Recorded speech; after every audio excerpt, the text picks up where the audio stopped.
Okay, this portion of your training goes through the sample office policies manual that we've created for you to use as a template and then make it your own. And then we have, of course, a dental version and a medical version, so make sure you're using the right one. Now, if you are a medical facility or a dental facility, it is highly recommended that you have a safety policies manual, and this should be your format.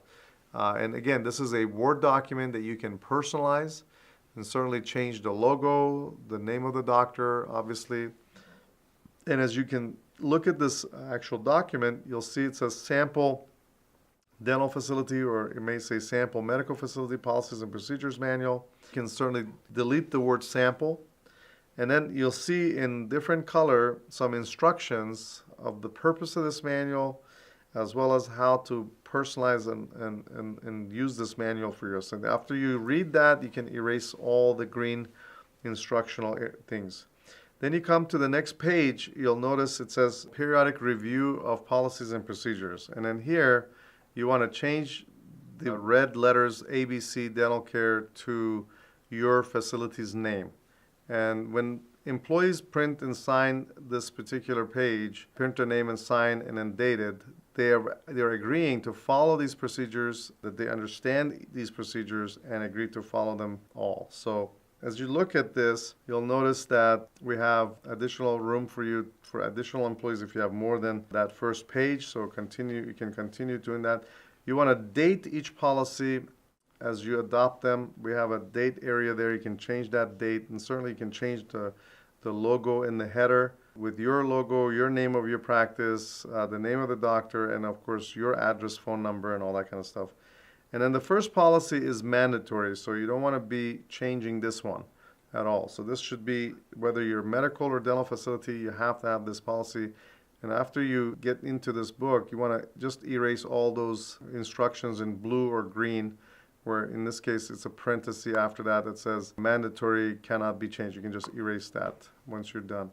And of course, after each policy, there's an area where you have the doctor, the owner of the facility, has to sign this into policy. So make sure you do that. And certainly each and every policy, you'll notice some it says mandatory, cannot be changed. Some it says optional, and you can change that. So again, depending on which manual you're looking at, whether it's the policies for dental office or medical office, there are different policies that have been given as a sample. Some are, like I said, mandatory, so you can't change those.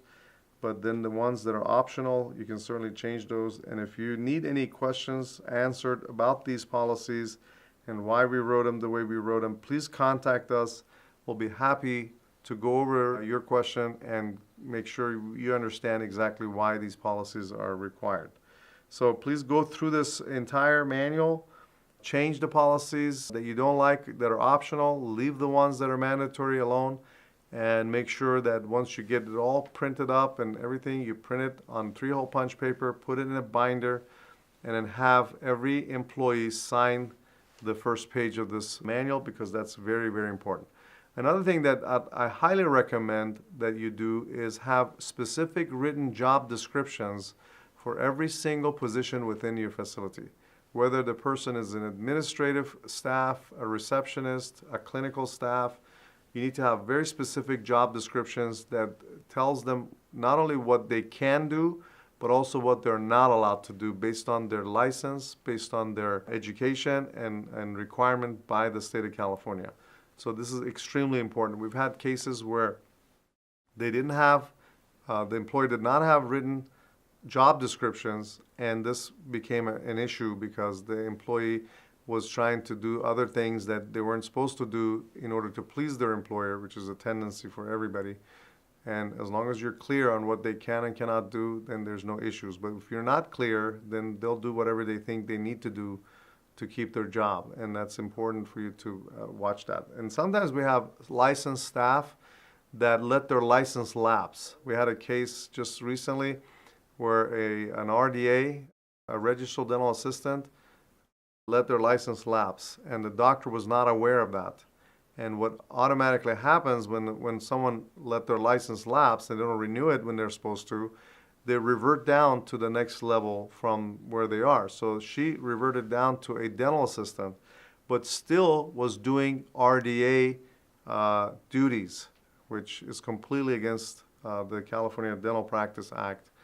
And so the doctor was charged with aiding and abetting an unlicensed staff, which is a serious violation of the Dental Board of California. And I'm sure the same thing is in the Medical Board of California, where if it's an RN that lets her license lapse, she'll probably revert down to a medical assistant or whatever that may be. So from time to time, you need to make sure that you review from the board all your licensed staff and their license status, and make sure that they're all doing what they're supposed to be doing, because then you, the employer, can get in trouble for whatever they don't do.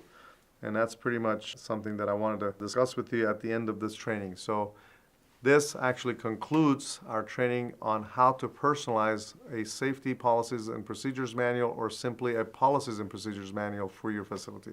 Hopefully this is a helpful tool for you. Again, thank you so much for your time.